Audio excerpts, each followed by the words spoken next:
I think what we are going to see with Biden is the return to the neoliberal center. We will see during the pandemic, as was in fact how he ran his campaign, Biden opposed universal healthcare coverage for all Americans and immigrants. And this is not going to change. We will see still millions of people going without healthcare. And in fact, many millions of people have lost their jobs and with that access to healthcare. And we can say that this is not going to be a change under Biden. So this, reaching across the aisle to work with the Republicans is very indicative of what is going to follow. Is the wall that Trump built going to be brought down? Are the concentration camps for migrants and for asylum seekers going to be closed? Is ICE, the anti-immigrant force of thugs, going to be dissolved as Alexandria Ocasio-Cortez and the Bernie wave and the millions of people who supported Bernie? Are these things going to happen? I think not. There are more troops in Washington, D.C. for the inauguration that are stationed in Iraq, Syria, and Afghanistan combined.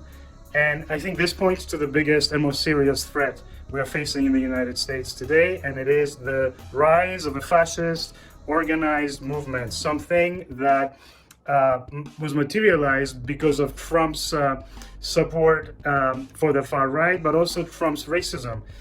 With the help of Steve Bannon and Steve Miller as his advisors in the White House, he instituted a series of racist measures such as family separation, where children were torn apart from their families at the U.S. border, Mexico, the so-called Muslim travel ban, and many other very racist policies that gave the far right and the fascists the green light, the epitome of which was Trump saying, under Steve Bannon's advice, that there were good people on all sides.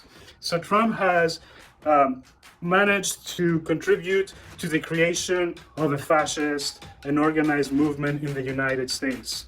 At an anti-fascist demonstration recently in New York, one of the chants was, "No one is going to come and save us from this threat." And I absolutely agree with this. It is time for the people in this country who are anti-racist, even for the people who voted for Biden, to come together in the united anti-racist front, because this is a real existential threat, and the FBI and the state will not be able to stop this. It's not just that the FBI and the army is infiltrated by white supremacists. It's that what causes fascism is neoliberalism and is the racism coming from the state and the top. So we want a movement that will say, tear down the walls, close down the camps, and let them all in.